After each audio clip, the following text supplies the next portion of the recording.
کوئ دوا کوئ ډېره غټه منصوبه ده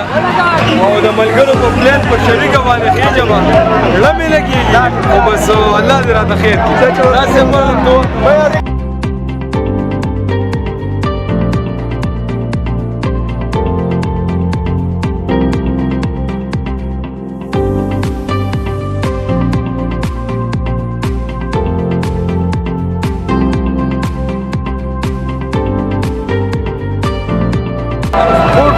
جان سے بیا راغی ټیکټ نه دی اخیستی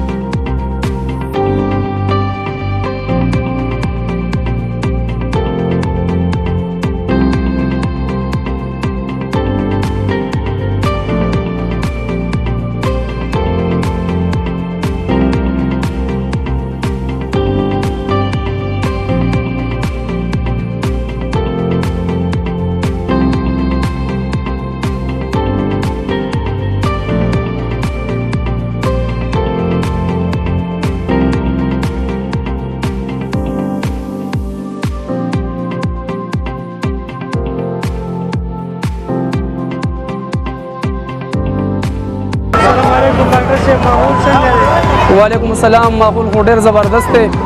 او اختر دی خلک چکر ول راغلي دي ماشومان غټ ټول زنانه نو بل زما د ټول عوام ته دا یو خواست دی دا ریکویسټ ورته کوم چې کم از کم داسې ځینو ته لاړ شي په دې کې داسې ماشومان راځي چې هغوی یتیمانان یي پیسې ورسره نه وي یا بل داسې ډېره غټه مجبوري راغلي اوس ما یو دوه درې ماشومان دا له مخې له راغلل چې هغوی وایي چې زموږ دا ارمان دی چې موږ په دې جوله کې وزانګو خو ما سره پیسې نشته دی نو کم از کم دومره خیال کوئ چې ځان دپاره یو په 100 روپۍ یا په 50 روپۍ باندې یو ټکټ اخیستلی شئ نو د دې ماشومانو دپاره هم داسې اخلئ نو د هغوی هغه ارمان د ټول ژوند هغه پوره کېږي نو زما دا ریکویسټ دی خلکو ته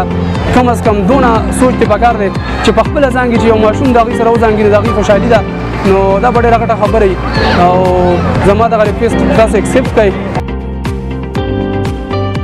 تاسو وایي چې د هارنو پارک باره کې راته څه ووایه نو تاسو موږ به په 2013 کې دلته راتلو په سکاوټ کې دلته کې زموږ تکیا سکاوټ کیمپ ته مازدیګری به زموږ په هارنو پارک کې تېرېدو یو ښکلی او ژوندی پارک دی او ډېر زیات خلک ورته راځي د خوند دپاره د مزې دپاره دغه مازدیګری انجای کوي نو ډېر زیات ښایسته نو ما غوښتل دغه د ابټاباد د چکر حصه وه ما چې دا ملګري دي هارنو پارک هم ویني نو په دغه هیله باندې ما خو چونکې ډېر زیات لیدلی او ډېر ورته راغلی ما خو ما چې دا ملګري ورته هم راشي زموږ د ادب سټوډنټان دي د ادب ملګري دي اخري سمسټر دي